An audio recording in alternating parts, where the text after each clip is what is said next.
ವ್ಯಕ್ತಿಯ ಜೀವನದ ಜನನದಿಂದ ಮರಣದ ಕೊನೆ ಸಂದರ್ಭದ ಎಲ್ಲ ಕಾರ್ಯಕ್ರಮಗಳಲ್ಲಿ ಪುಸ್ತಕಗಳನ್ನೇ ಕಾಣಿಕೆಯಾಗಿ ನೀಡಿ ಪುಸ್ತಕ ಸಂಸ್ಕೃತಿ ಹೆಚ್ಚಿಸಬೇಕೆಂದು ನವದೆಹಲಿಯ ವೆಂಕಟೇಶ್ವರ ವಿಶ್ವವಿದ್ಯಾಲಯದ ಪ್ರಾಧ್ಯಾಪಕರಾದ ಪ್ರೊಫೆಸರ್ ಉಮಾಕಾಂತ್ ಪಾಟೀಲ್ ತಿಳಿಸಿದರು. ನಗರದ ಅಂಬೇಡ್ಕರ್ ವೃತ್ತದಲ್ಲಿರುವ ಓಂ ಸಿದ್ಧಿವಿನಾಯಕ ಪದವಿ ಕಾಲೇಜಿನ ಸಭಾಂಗಣದಲ್ಲಿ ಕರ್ನಾಟಕ ಬರಹಗಾರರ ಮತ್ತು ಕಲಾವಿದರ ಸಂಘ, ಕನ್ನಡ ಪುಸ್ತಕ ಪ್ರಾಧಿಕಾರದ ಸಿರಿಗನ್ನಡ ಪುಸ್ತಕ ಮಾರಾಟ ಮಳಿಗೆ ಹಾಗೂ ಓಂ ಸಿದ್ಧಿವಿನಾಯಕ ಪದವಿ ಮಹಾವಿದ್ಯಾಲಯದ ಸಂಯುಕ್ತಾಶ್ರಯದಲ್ಲಿ ಜರುಗಿದಂಥ ವಿಶ್ವ ಪುಸ್ತಕ ದಿನಾಚರಣೆ ಕಾರ್ಯಕ್ರಮ ಉದ್ಘಾಟಿಸಿ ಮಾತನಾಡಿದರು. ಯಾರು ಪುಸ್ತಕಗಳನ್ನು ತಲೆಬಾಗಿ ಓದುವರೋ ಅವರು ಜೀವನದಲ್ಲಿ ತಲೆ ಎತ್ತಿ ಓಡಾಡಬಲ್ಲರು. ಇನ್ನು ಪುಸ್ತಕಗಳನ್ನು ಸ್ನೇಹಿತರಂತೆ ಪ್ರೀತಿಸಬೇಕು. ಅವು ಓದುವುದರಿಂದ ಧೈರ್ಯದಿಂದ ಬದುಕು ಸಾಗಿಸಬಹುದು. ಸಾಧು ಸಂತರ, ಮಹಾತ್ಮ ಮಹಾನುಭಾವರ, ದೇಶ ಪ್ರೇಮಿಗಳ ಪುಸ್ತಕ ಓದಿ ಅವರ ಆದರ್ಶ ಮೈಗೂಡಿಸಿಕೊಳ್ಳಬೇಕು ಎಂದು ಹೇಳಿದರು. ಅಷ್ಟೆಲ್ಲ ಪುಸ್ತಕಗಳನ್ನು ಹೆಚ್ಚಿ ಓದಿದವರ ಹೆಸರು ದೇಶ ವಿದೇಶದಲ್ಲಿ ಪ್ರಚಾರದಲ್ಲಿರುತ್ತೆ ಎಂದು ಹೇಳಿದರು. ನಂತರ ಆಶಯ ನುಡಿಗಳನ್ನಾಡಿದ ಕರ್ನಾಟಕ ಬರಹಗಾರರ ಮತ್ತು ಕಲಾವಿದರ ಸಂಘದ ಅಧ್ಯಕ್ಷ ಪ್ರೊಫೆಸರ್ ಜಗನ್ನಾಥ್ ಹೆಬ್ಬಾಳೆ ಮಾತನಾಡಿ 1995ರ ಏಪ್ರಿಲ್ 23ರಂದು ಯುನೆಸ್ಕೋ ಶೇಕ್ಸ್ಪಿಯರ್ ಸ್ಮರಣಾರ್ಥವಾಗಿ ವಿಶ್ವ ಪುಸ್ತಕ ದಿನಾಚರಣೆ ಆಚರಿಸಲು ಘೋಷಣೆ ಮಾಡಿತು. ವಿದ್ಯಾರ್ಥಿಗಳು ಸಾಮಾಜಿಕ ಜಾಲತಾಣ ಬಳಕೆ ಬಿಟ್ಟು ಪುಸ್ತಕಗಳನ್ನು ಓದಬೇಕು. ಇದರಿಂದ ಸಾಗರದಷ್ಟು ಜ್ಞಾನ ಸಿಗುತ್ತದೆ. ಅಷ್ಟೇ ಅಲ್ಲ, ಪುಸ್ತಕದ ಕಡೆಗೆ ವಿದ್ಯಾರ್ಥಿಗಳು ಬರದೇ ಇದ್ದಾಗ ಪುಸ್ತಕಗಳನ್ನೇ ವಿದ್ಯಾರ್ಥಿಗಳ ಹತ್ತಿರ ಕೊಂಡೊಯ್ಯುವಂತಹ ಪ್ರಯತ್ನ ನಾವು ಮಾಡ್ತಿದ್ದೇವೆ ಎಂದು ಹೇಳಿದರು. ಇಂದು 3000ಕ್ಕೂ ಅಧಿಕ ಭಾಷೆಗಳಲ್ಲಿ ಪುಸ್ತಕ ಪ್ರಕಟವಾಗ್ತಿವೆ. ಮನೆಗೆ ದೀಪ ಎಷ್ಟು ಮುಖ್ಯವೋ ವ್ಯಕ್ತಿಗೆ ಪುಸ್ತಕವೂ ಅಷ್ಟೇ ಮುಖ್ಯವಾಗಿದೆ. ಅಷ್ಟೇ ಅಲ್ಲ, ಹಲವು ಪುಸ್ತಕಗಳಿರುವ ಮನೆ ವಿಶ್ವವಿದ್ಯಾಲಯಕ್ಕೆ ಸಮಾನ. ಪುಸ್ತಕಗಳಿಲ್ಲದ ಮನೆ ಆತ್ಮವಿಲ್ಲದ ದೇಹದಂತೆ ಎಂದು ಮಾರ್ಮಿಕವಾಗಿ ತಿಳಿಸಿದರು. ಅಧ್ಯಕ್ಷತೆ ವಹಿಸಿದ್ದ ಕಾಲೇಜಿನ ಪ್ರಾಚಾರ್ಯ ಪ್ರೊಫೆಸರ್ ಸಿದ್ದರಾಮ್ ಬಿಚ್ಕುಂದೆ ಮಾತನಾಡಿ, ನಿಮ್ಮಲ್ಲಿ ₹2 ಇದ್ದರೆ ₹1 ಅನ್ನ ಬಟ್ಟೆಗಾಗಿ ಖರ್ಚು ಮಾಡಿ, ಇನ್ನುಳಿದ ₹1 ಪುಸ್ತಕ ಖರೀದಿಸಿ ಎಂದು ಹೇಳಿದ ಡಾಕ್ಟರ್ BR ಅಂಬೇಡ್ಕರ್ ಅವರ ಮಾತುಗಳನ್ನು ಸ್ಮರಿಸಿ ಪುಸ್ತಕ ಓದುವಂತೆ ಮಕ್ಕಳಿಗೆ ಸಲಹೆ ನೀಡಿದರು.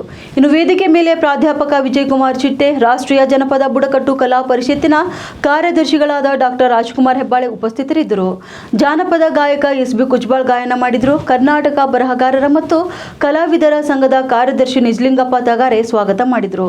ಇನ್ನು ಸಂಚಾಲಕಿ ಡಾಕ್ಟರ್ ಸುನೀತಾ ಕೂಳಿಕರ್ ನಿರೂಪಣೆ ಮಾಡಿದರು. ನಂತರ ಪ್ರಾಧ್ಯಾಪಕಿ ಅಂಬಿಕಾ ಬಿರದಾರ್ ವಂದಿಸಿದರು. ಇನ್ನು ಕಾರ್ಯಕ್ರಮದಲ್ಲಿ ಪ್ರಮುಖರಾಗಿ ಶಿವಶರಣಪ್ಪ ಗಣೇಶ್ಪುರ್, ಮಹಾರುದ್ರ ಡಾಕುಳಿಗೆ, ಶ್ರೀಕಾಂತ್ ಸೇರಿದಂತೆ ಹಲವರು ಉಪಸ್ಥಿತರಿದ್ದರು. ಇವತ್ತು ಜಗತ್ತಿನಾದ್ಯಂತ ಈ ಕಾರ್ಯಕ್ರಮವನ್ನ ಮಾಡ್ತಾರೆ. ನಾವು ಈ ಕಾರ್ಯಕ್ರಮವನ್ನ ಇಲ್ಲಿ ಯಾಕೆ ಹಮ್ಮಿಕೊಂಡಿವಿ? ನಾವು ಕರ್ನಾಟಕ ಸಂಘದಲ್ಲೇ ಆಚರಣೆ ಮಾಡಬಹುದಾಗಿತ್ತು. ಇಲ್ಲೇ ಪಕ್ಕದಲ್ಲೇ ಇದೆ ನಮ್ಮ ಬಿಲ್ಡಿಂಗ್. ಆದ್ರೆ ವಿದ್ಯಾರ್ಥಿಗಳಿದ್ದಲ್ಲಿ ನಮ್ಮ ಸಂಸ್ಥೆ ಹೋಗಬೇಕು ಅನ್ನುವ ಹಿನ್ನೆಲೆ ಒಳಗೆ ನಾವು ನಿಮ್ಮ ಕಾಲೇಜಿಗೆ ಬಂದು ಇದರ ಮಹತ್ವವನ್ನು ತಿಳಿಸಿಕೊಡ್ಬೇಕು ಅನ್ನುವ ಸದಾಶಯದ ಹಿನ್ನೆಲೆಯಲ್ಲಿ ಈ ಕಾರ್ಯಕ್ರಮವನ್ನು ಆಯೋಜನೆ ಮಾಡಿದ್ದೇವೆ. ಇದನ್ನ ಈ ಪುಸ್ತಕಗಳನ್ನ ಓದ್ತಾ ಇರ್ತೀರಿ, ಖರೀದಿ ಮಾಡ್ತೀರಿ. ಆದರೆ ಇತ್ತೀಚಿನ ದಿನಗಳಲ್ಲಿ ಈ ಪುಸ್ತಕದ ಪ್ರೀತಿ ಕಡಿಮೆ ಆಗಿದೆ ಅಲ್ಲ.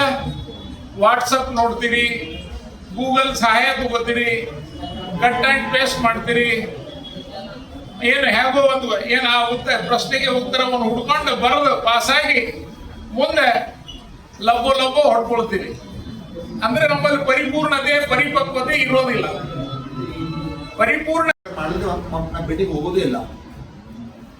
ದೆನ್ ಯಾಕೆ ಇವೆಲ್ಲ ಬೇಕು ಸರ್ ಅಂತ ಕೇಳ್ಬೋದು. ಯಾಕೆ ಓದ್ಬೇಕು, ಯಾಕೆ ಬರೀಬೇಕು? ಈ ಪುಸ್ತಕ ಆಚರಣೆ ಇದೆ. ನೀವು ನೋಡ್ರಿ, look at these girls with the suit. ನನ್ನ ಜೊತೆ ಬರ್ರಿ, ಬಸ್ನಲ್ಲಿ ಬರ್ರಿ, ನಮ್ಮ ಊರಿಗೆ ಬರ್ರಿ.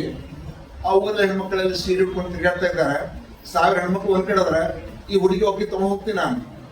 ಇಡೀ ಊರ್ ಜನ ಈ ಹುಡುಗಿ ನೋಡ್ತಾ ಇದ್ದಾರೆ. ಅವ್ರಿಗೆ ಯಾರು ನೋಡಂಗಿಲ್ಲ. ಯಾಕೆ ನೋಡ್ತಾ ಇದ್ದಾರೆ? ನಮಗೆ some transformation has taken place with this girl. Look at her dress. ಆ ಡ್ರೆಸ್ ಏನ್ ತೋರಿಸ್ಕೊಡ್ತಾ ಇದೆ? ಓ, ಹುಡುಗಿ ಓದ್ ಬರ್ದಂಗೆ ಕಾಣಿಸ್ತಾ ಇದ್ದಾಳೆ ಅಂತೀವಿ. ನಾವು ಓದ್ತೀವಿ, ಬರೀತೀವಿ, ಅದು ಡಿಫ್ರೆಂಟ್ ಥಿಂಗ್. ಎಷ್ಟು ನಾವು ಬರುತ್ತೀವಿ ಅದು ಬೇರೆ ಥಿಂಗ್. ನನಗೇನು ಒಂದು ಕ್ವಶನ್ ಮಾಡಬೇಕಾಗಿದೆ. I am a student of BCA. Am I fit to be called a BCA student? ನಮ್ಗೆಲ್ಲ MA ಇಂಗ್ಲಿಷ್ ಆದ್ಕೊಂಡಿನಿ, ಮಾಸ್ಟರ್ ಡಿಗ್ರಿ ಅಂತ ಕೊಡ್ತಾರ, ಮಾಸ್ಟರ್ ಅಂತಾರ. ಆಕ್ಚುಲಿ ಏನು ಬರೋದಿಲ್ಲ. ಅವಾಗ ಮಾಸ್ಟರ್ ಡಿಕ್ಲೇರ್ ಮಾಡ್ತಾರೆ. ಡಿಕ್ಲೇರ್ ಮಾಡಿ ನಿಮ್ಮ ಎದ್ರ ಬದಲು ಹಿಂದಕ್ಕೆ ಒಂದು 10 ವರ್ಷದಲ್ಲಿ ಆವಾಗ ಕಲ್ಕೋತೀವಿ. ಅವಾಗ ವ್ಯಕ್ತಿಗಳು, ಪ್ರೊಫೆಸರ್ಗಳು ತಮ್ಮೊಂದು ಈ ಪುಸ್ತಕದ ವಿಶೇಷತೆಯನ್ನು ತಮ್ಮನ್ನು ಮಂಡಿಸಿದರು. ಯಾಕೆಂದರೆ ಈ ಯಾರು ಪುಸ್ತಕವನ್ನು ಓದುತ್ತಾರ ಅವರು ನಾವು ಆ ಪುಸ್ತಕದಲ್ಲಿ ಎಷ್ಟೊಂದು ಶಕ್ತಿ ಇದೆ, ನಾಲೆಜ್ ಇದೆ, ಈ ಜಗತ್ತನ್ನು ಆಳಬಹುದಂತ ಮಾತನ್ನು ನಾನು ಹೇಳ್ತೇನೆ. ಯಾಕಂದ್ರೆ ಹೆಬ್ಬಾಳೆ ಸರ್ ಈಗಾಗಲೇ ಹೇಳಿದ್ದಾರೆ, ಸರ್ವಜ್ಞರು ಮತ್ತು ರವೀಂದ್ರನಾಥ್ ಟಾಗೋರು ಇಂಥ ಮಹಾನ್ ಕವಿಗಳು, ಮಹಾನ್ ವ್ಯಕ್ತಿಗಳ ಬಗ್ಗೆ ನಿಮ್ಗೆಲ್ಲರೂ ಸುವಿಸ್ತಾರವಾಗಿ ಹೇಳಿದರು. ಉಪನ್ಯಾಸ ಪಾಟೀಲರು ಕೂಡ ಈ ವಿಷಯದ ಬಗ್ಗೆ ಆಳವಾಗಿ ಸಂಕ್ಷಿಪ್ತವಾಗಿ ತಮ್ಮ ಮಾಡಿದ್ದಾರೆ.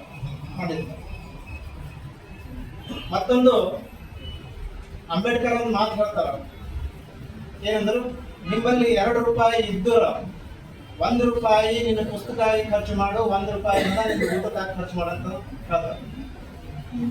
ಯಾಕೆಂದ್ರೆ ನಿಮ್ಗೆ ಗೊತ್ತಿದೆ, ನಮ್ಮ ಭಾರತದ ಸಂವಿಧಾನ ಬರೆದರು ಅಂಬೇಡ್ಕರ್. ಯಾಕಂದ್ರೆ ಅವ್ರ ಬಳಿ ಇಂಥ ಅಗಾಧವಾದಂತ ಒಂದು ನಾಲೆಜ್ ಇತ್ತು, ನಮ್ಮ ಸಂವಿಧಾನವನ್ನು ಬರಲಿಕ್ಕೆ ಇವತ್ತು ನಮ್ಮ ಜಗತ್ತಿನಲ್ಲಿ ಈ ಒಂದು ದೊಡ್ಡ ಸಂವಿಧಾನ ಇದೆ.